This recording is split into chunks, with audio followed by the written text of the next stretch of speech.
Seção 2. Do Supremo Tribunal Federal. Artigo 101.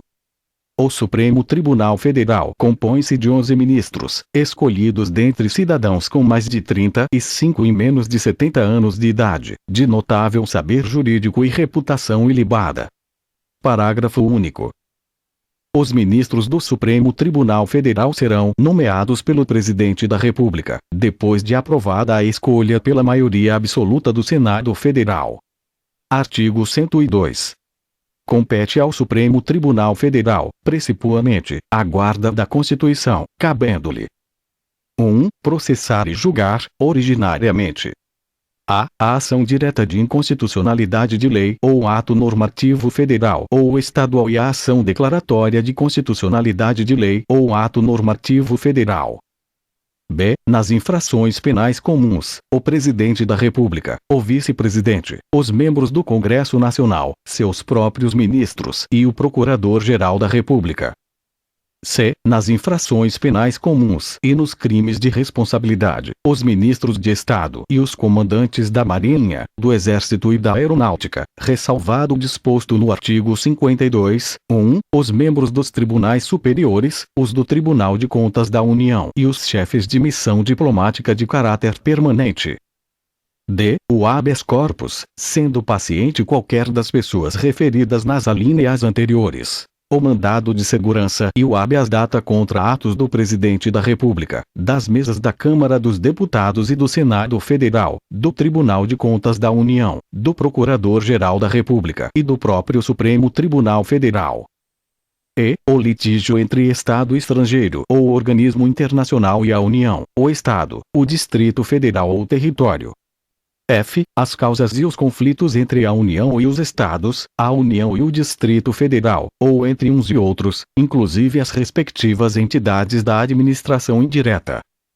G. A extradição solicitada por Estado estrangeiro. H. Revogado pela Emenda Constitucional nº 45, de 2004. 1. O habeas corpus, quando o coator for tribunal superior, ou quando o coator ou o paciente for autoridade ou funcionário cujos atos estejam sujeitos diretamente à jurisdição do Supremo Tribunal Federal, ou se trate de crime sujeito à mesma jurisdição em uma única instância. J. A revisão criminal e a ação rescisória de seus julgados. 50. A reclamação para a preservação de sua competência e garantia da autoridade de suas decisões. M. A execução de sentença nas causas de sua competência originária, facultada a delegação de atribuições para a prática de atos processuais. N. A ação em que todos os membros da magistratura sejam direta ou indiretamente interessados, e aquela em que mais da metade dos membros do tribunal de origem estejam impedidos ou sejam direta ou indiretamente interessados. O. Os conflitos de competência entre o Superior Tribunal de Justiça e quaisquer tribunais, entre tribunais superiores, ou entre estes e qualquer outro tribunal. P. O pedido de medida cautelar das ações diretas de inconstitucionalidade. Q. O mandado de injunção, quando a elaboração da norma regulamentadora for atribuição do Presidente da República, do Congresso Nacional, da Câmara dos Deputados, do Senado Federal, das mesas de uma dessas casas legislativas, do Tribunal de Contas da União, de um dos tribunais superiores, ou do próprio Supremo Tribunal Federal. R. As ações contra o Conselho Nacional de Justiça e contra o Conselho Nacional do Ministério Público. 2. Julgar, em recurso ordinário. A. O habeas corpus, o mandado de segurança, o habeas data e o mandado de injunção, decididos em única instância pelos tribunais superiores, se denegatória a decisão. B. O crime político. 3. Julgar, mediante recurso extraordinário, as causas decididas em única ou última instância, quando a decisão recorrida. A. Contrariar dispositivo desta Constituição. B. Declarar a inconstitucionalidade de tratado ou lei federal. C. Julgar válida lei ou ato de governo local contestado em face desta Constituição. D. Julgar válida lei local contestada em face de lei federal. Parágrafo 1. A arguição de descumprimento de preceito fundamental, decorrente desta Constituição, será apreciada pelo Supremo Tribunal Federal, na forma da lei. Parágrafo 2º. As decisões definitivas de mérito, proferidas pelo Supremo Tribunal Federal, nas ações diretas de inconstitucionalidade e nas ações declaratórias de constitucionalidade produzirão eficácia contra todos e efeito vinculante, relativamente aos demais órgãos do Poder Judiciário e à administração pública direta e indireta, nas esferas federal, estadual e municipal. Parágrafo 3º. No recurso extraordinário, o recorrente deverá demonstrar a repercussão geral das questões constitucionais discutidas no caso, nos termos da lei, a fim de que o tribunal examine a admissão do recurso, somente podendo recusá-lo pela manifestação de 2/3 de seus membros. Artigo 103. Podem propor a ação direta de inconstitucionalidade e a ação declaratória de constitucionalidade. 1. O Presidente da República. 2. A Mesa do Senado Federal. 3. A Mesa da Câmara dos Deputados. 4. A Mesa de Assembleia Legislativa ou da Câmara Legislativa do Distrito Federal. 5. O Governador de Estado ou do Distrito Federal. 6. O Procurador-Geral da República. 7. O Conselho Federal da Ordem dos Advogados do Brasil. 8. Partido político com representação no Congresso Nacional. 9. Confederação sindical ou entidade de classe de âmbito nacional. Parágrafo 1º. O Procurador-Geral da República deverá ser previamente ouvido nas ações de inconstitucionalidade e em todos os processos de competência do Supremo Tribunal Federal.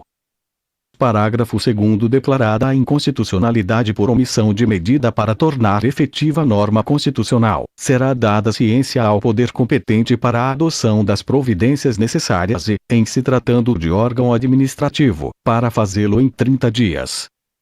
Parágrafo 3º. Quando o Supremo Tribunal Federal apreciar a inconstitucionalidade, em tese, de norma legal ou ato normativo, citará, previamente, o Advogado-Geral da União, que defenderá o ato ou texto impugnado. Parágrafo 4º. Revogado pela Emenda Constitucional número 45, de 2004. Artigo 103-A.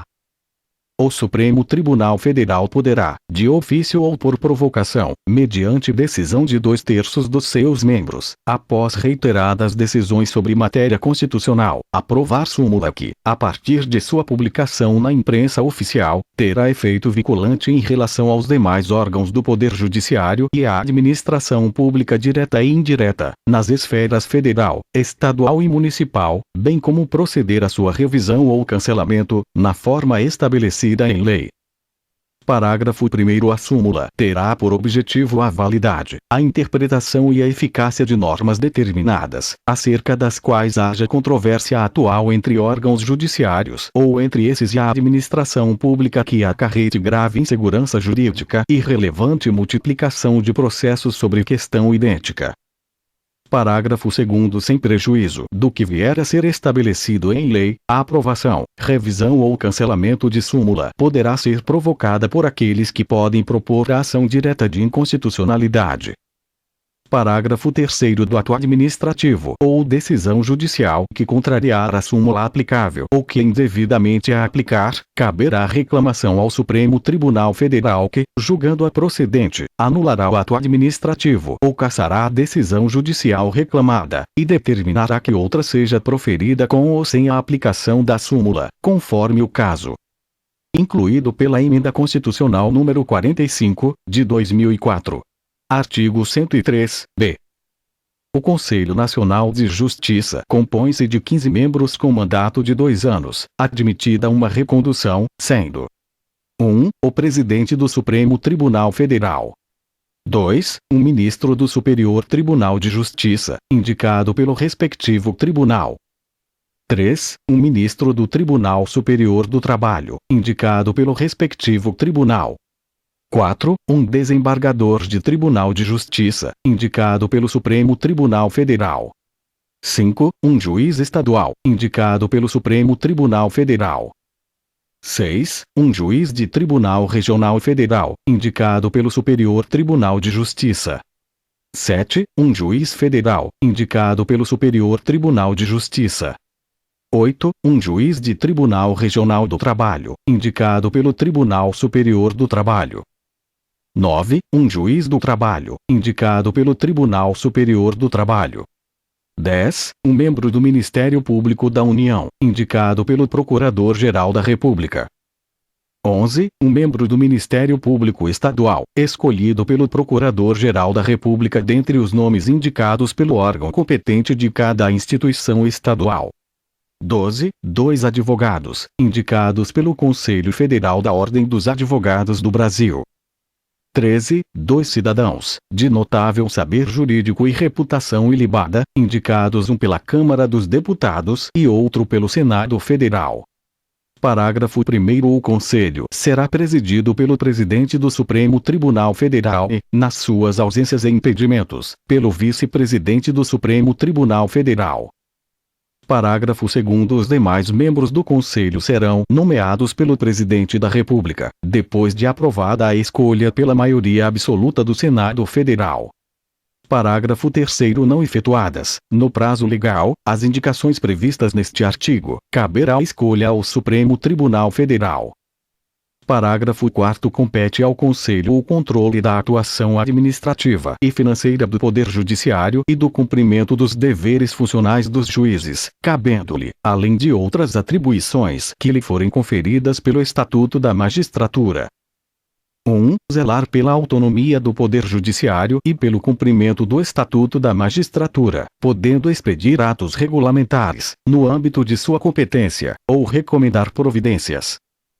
2. Zelar pela observância do artigo 37 e apreciar, de ofício ou mediante provocação, a legalidade dos atos administrativos praticados por membros ou órgãos do Poder Judiciário, podendo desconstituí-los, revê-los ou fixar prazo para que se adotem as providências necessárias ao exato cumprimento da lei, sem prejuízo da competência do Tribunal de Contas da União. 3. Receber e conhecer das reclamações contra membros ou órgãos do Poder Judiciário, inclusive contra seus serviços auxiliares, serventias e órgãos prestadores de serviços notariais e de registro que atuem por delegação do Poder Público ou oficializados, sem prejuízo da competência disciplinar e correicional dos tribunais, podendo avocar processos disciplinares em curso, determinar a remoção ou a disponibilidade e aplicar outras sanções administrativas, assegurada a ampla defesa. 4. Representar ao Ministério Público, no caso de crime contra a administração pública ou de abuso de autoridade. 5. Rever, de ofício ou mediante provocação, os processos disciplinares de juízes e membros de tribunais julgados há menos de um ano. 6. Elaborar semestralmente relatório estatístico sobre processos e sentenças prolatadas, por unidade da Federação, nos diferentes órgãos do Poder Judiciário. 7. Elaborar relatório anual, propondo as providências que julgar necessárias, sobre a situação do Poder Judiciário no país e as atividades do Conselho, o qual deve integrar mensagem do Presidente do Supremo Tribunal Federal a ser remetida ao Congresso Nacional, por ocasião da abertura da sessão legislativa. Parágrafo 5º. O ministro do Superior Tribunal de Justiça exercerá a função de ministro corregedor e ficará excluído da distribuição de processos no tribunal, competindo-lhe, além das atribuições que lhe forem conferidas pelo Estatuto da Magistratura, as seguintes: 1. Receber as reclamações e denúncias, de qualquer interessado, relativas aos magistrados e aos serviços judiciários. 2. Exercer funções executivas do Conselho, de inspeção e de correição geral. 3. Requisitar e designar magistrados, delegando-lhes atribuições, e requisitar servidores de juízos ou tribunais, inclusive nos estados, Distrito Federal e territórios. Parágrafo 6º. Junto ao Conselho oficiarão o Procurador-Geral da República e o Presidente do Conselho Federal da Ordem dos Advogados do Brasil. Parágrafo 7º. A União, inclusive no Distrito Federal e nos territórios, criará ouvidorias de justiça, competentes para receber reclamações e denúncias de qualquer interessado contra membros ou órgãos do Poder Judiciário, ou contra seus serviços auxiliares, representando diretamente ao Conselho Nacional de Justiça.